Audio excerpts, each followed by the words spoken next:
Hey guys, this is Kathy Newton. I am managing a channel called Therapy Rocks, and I am a clinical social worker in Missouri.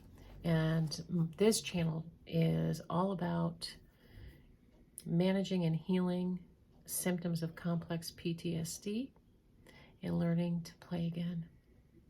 So today, very briefly, I just want to talk about the difference between managing symptoms of complex PTSD and healing them. So managing symptoms of complex PTSD is when you have the capacity to identify when you're being triggered, maintain dual awareness. If you have questions about dual awareness, I've talked about it in previous videos, but you get triggered, you get activated, you recognize it, you feel the feelings in your body, you feel the physiological chemicals coursing through your system, you know you're activated, but you're able to keep one foot in the present while one foot is in the past.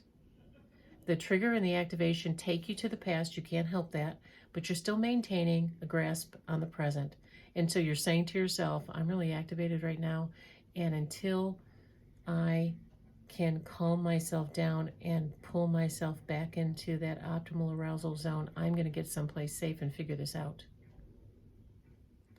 So I'm going to give you an example that happened recently in my life. I think examples are wonderful. And this is actually something that happened recent. And, you know, therapists sometimes are afraid to talk about their stuff, but in a sense that it's helpful and that I'm still healing along with my patients, I think is worth mentioning.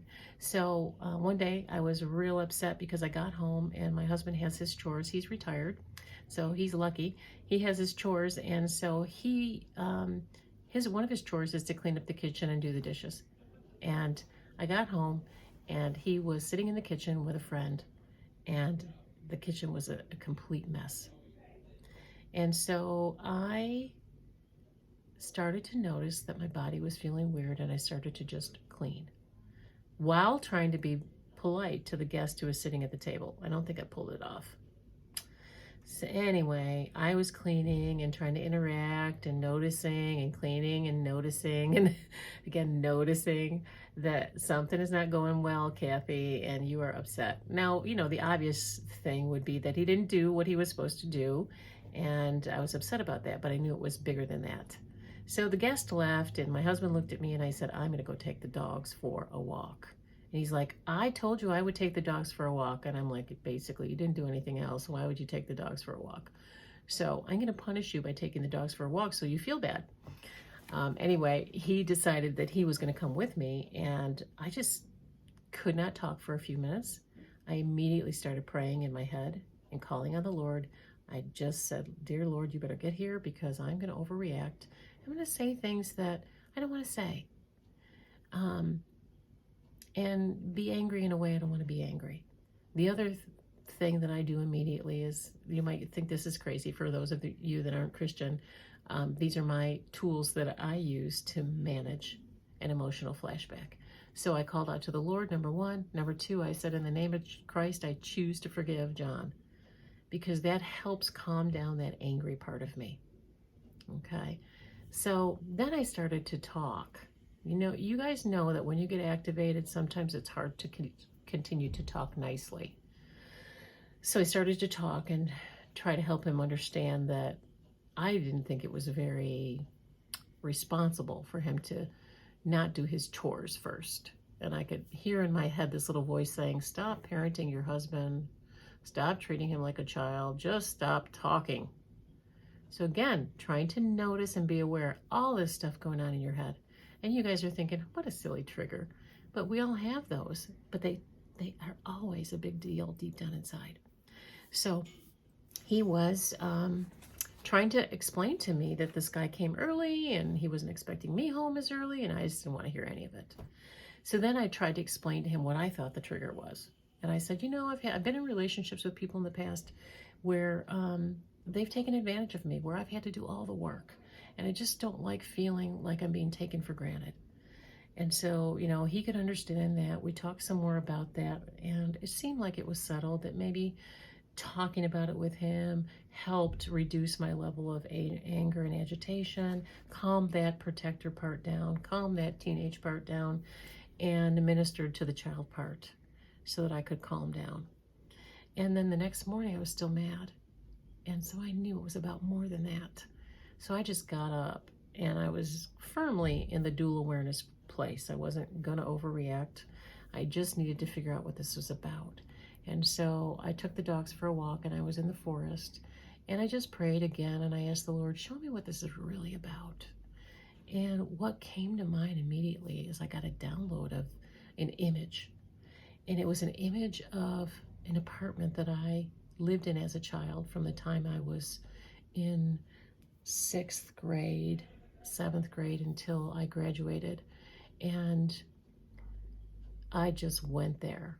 It's like I was there. It's like I regressed right back to that place. And the whole thing was about growing up with a mentally ill mother who was in bed all the time, and who I never knew when I got home every day whether the house was going to be a mess or not. And if it was a mess, I knew she'd been in bed all day. And so as soon as I recognized that, I just kind of broke. And that young part of me grieved. And I just grieved. I just grieved before the Lord. I grieved with Big Kathy. I provided grief support to that part of me. And I just cried and cried. And my mind kept going back to that place, back to that apartment. And just walking in. It was the walking into the apartment and seeing it a mess. And so then I really understood why I was so upset about walking into my house and seeing that mess, and also understood why I was such a control freak about everything being in its place in the kitchen and everything having to be done exactly when I got home. So how crazy is that? My husband's so tolerant, and he's such a good partner. But anyway, that grief work was done, and what I noticed is that left me. Okay, that left me. I no longer feel like I have to micromanage that aspect. Yes, I prefer things to be clean when I get home and done when I get home, but it's not the end of the world. So that is an example of actually healing an episode of age regression. Okay? Managing an emotional flashback or age regression means that you're able to identify that you're triggered and just stop yourself from overreacting. Okay? You stop yourself from overreacting. You try to get someplace. You may actually be able to identify what it's about, but maybe you don't have the support available to grieve it. Okay? So you kind of have to put it on the shelf. And sometimes what will happen is when people are able to identify what it's about, it just unhooks them. And so they get free from the activation, but the thing that triggered it isn't healed.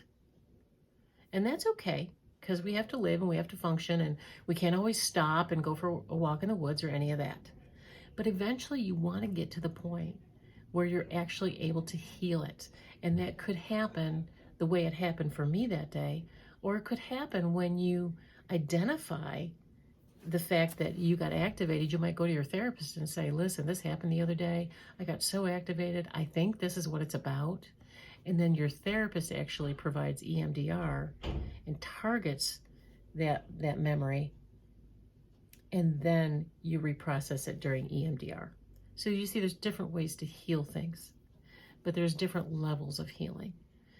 There's managing symptoms versus healing them. So you want to get to the point where you push all the way through to healing, because that's ideal, because then you don't get triggered anymore around that particular issue. And that's the wonderful part of it. So hopefully that helps. Questions, comments, certainly appreciated. And hopefully you can benefit from the example that I gave of an emotional flashback. And I'd love to hear other people's stories about emotional flashbacks, because if you're willing to write those down and get them to me, and I could read them online with your permission, that would be so helpful to other people. So thanks, God bless, and have a great day.